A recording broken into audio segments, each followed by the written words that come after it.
Hello everyone! So for this project, we'll be exploring the connection between technology and human behavior. Ipapakita namin dito kung paano naaapektuhan ng technology the way we think, feel, and act in our daily lives. We'll also talk about social media, digital communication, and how these shape our relationships and mental health. Overall, this magazine aims to raise awareness and encourage everyone to use technology in a more mindful way and responsible way. Eliza Mickey Pasqua, author's note. Gusto po namin malaman kung may relationship po ba yung human behavior and yung technology.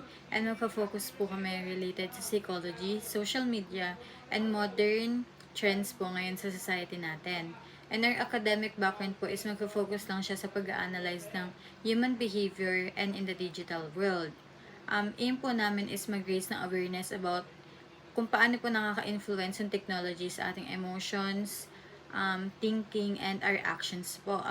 Through our magazine po is ina-encourage po naman yung mga tao na maging responsible and mindful po sa paggamit ng digital platforms. Our magazine evaluates the ethical crisis of the digital age, starting with social media addiction. We argue it is unethical for platforms to prioritize profit over users' well-being. Harvard University confirms that dopamine-driven loops are neurological and not just behavioral. Our call to action: demand ethical design, standards that empower and not to exploit. On digital distraction, the ethics of interruption by design compromise our autonomy. Stanford University proves that heavy multitasking weakens memory and cognitive efficiency, and we must advocate for tech-free spaces to restore our ability to focus. Regarding to social disconnection, we also question if convenience justifies the decline of meaningful presence. PEW or Pew research shows that even a passive phone on a table reduces emotional connection.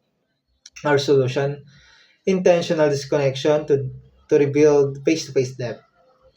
In beauty standard, system reward perfection over authenticity, damaging self-esteem. The APA links frequent engage with curated content to increase anxiety. We call for digital literacy, recognizing the artificial nature of the images we consume. Finally, sleep disruption proves that tech now interferes with biological health. The CDC links blue lights to melatonin suppression. We must reclaim our rest with device-free routines, and ultimately, technology must be redesigned to align with human needs and not just digital engagement. In today's generation, digital technologies such as TikTok and Instagram, and any other social media apps are already part of our daily lives. These platforms were originally created for communication and entertainment, but now they evolved the systems that influence how we think, behave, and interact with others. From a scientific perspective, this is connected to how our brain works. Every time we receive notifications, likes, or messages, our brain releases dopamine, a chemical that makes us feel pleasure. Because of this, we are encouraged to keep using these platforms again and again and again. However, constant notifications and multitasking can affect our attention span, making it more harder for us to focus on important tasks or matters. Technology also has both positive and negative effects. On one hand, it helps us to stay connected, learn faster, and express ourselves.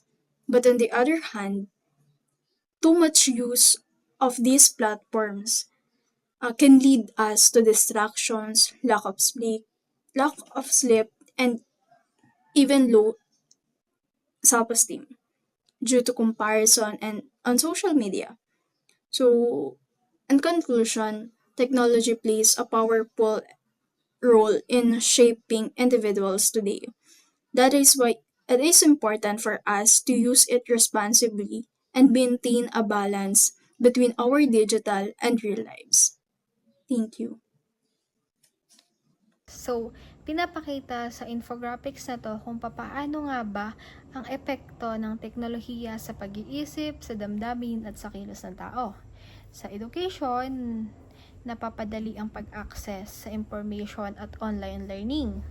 Pero, maaari ring makasagabal ang distraction, and sa kapaligiran, nababawasan ang paggamit ng papel, ngunit dumadami ang electronic waste. Sa economy, lumalago ang online job at mabilis ang transaksyon. Ngunit may panganib din. Pwedeng yung pagkawala ng trabaho dahil sa automation. Sa mental health naman, nakakatulong ang technology sa communication at support system. Ngunit, maaari rin magdulot ng anxiety, pagbaba ng self-esteem, and screen addiction. Sa culture, mabilis kumalat ang trends at idea at napapalawak ang awareness. Ngunit maaari ring humina ang traditional na culture. Sa kabuuan, may mabuti at masamang epekto ang teknolohiya, kaya mahalaga ang tamang at balanseng paggamit nito.